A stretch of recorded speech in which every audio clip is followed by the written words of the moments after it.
પાણી મળી જાય તો બહુ સારું કહેવાય. અરે ભાઈ જગમાલ ઘડી ચાલો ને હમણાં ઘરે પહોંચી જશું. ઘરે જઈને પાણી પી લેજો. અરે ભાઈ હવે ઘડી પણ ચલાય એમ નથી. આટલામાં ક્યાંક પાણી મળી જાય તો બહુ સારું કહેવાય. તો સામે જો કોક પણ હારી પાણી ભરી રહી છે, ત્યાં જઈને પાણી પી આવો.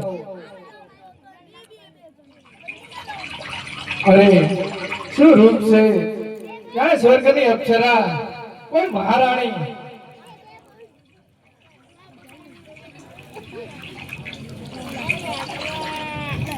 અરે યુવાન, તમે કોણ છો ને ક્યાંથી આવો છો? અરે મને ના ઉઠ્યો, હું કાળી કાળનો જગમાલ અહીંયા પાણી પીવા માટે આવ્યો છું. તો શું મને પાણી પીવો છો? તમે કોણ?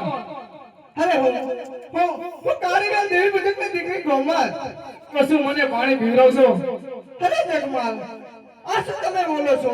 તમારે અમારા હાથનું પાણી ના પીવાય જગમાલ. અરે પાણીની શું વાત કરે છે? અરે પાણીની શું વાત કરે છે? આ જગમાલે પહેલી નજરે જ વાતના નિર્ણય કરી દીધો છે કે આખી જિંદગી તારા હાથના જ રોટલા ખાવા છે. અરે જગમાલ, તમે આવું બોલીને મને શરમાવો ના જગમાલ. અરે જગમાલ, તમે જન્મ જન્મના સાથ નિભાવવાની વાત કરો છો ને જગમાલ, પણ જોજો હોય જગમાલ, પાછળથી મને ભૂલી ના જતા. અરે ગોબર, તું ખાલી એકવાર મારી હથેળીમાં પાણી તો નાખ, પછી જ હું પાણી પીશ. અરે ના મારા જન્મ જન્મના સાથી, હું તમારા હથેળીમાં પાણી નાખું. અરે આ પાણીના એક એક ટીપા સાથે હું શપથ લઉં છું કે હથેવાળો માણીશ તો તારી સાથે જ, બાકી દુનિયાની સ્ત્રી મારા માટે માં બહેન હશે. અરે જગમાલ, હું તમને તારે પાણી પીવડાવું તો ઉપર તારી ગાગર અને પીવડાવ સાગર.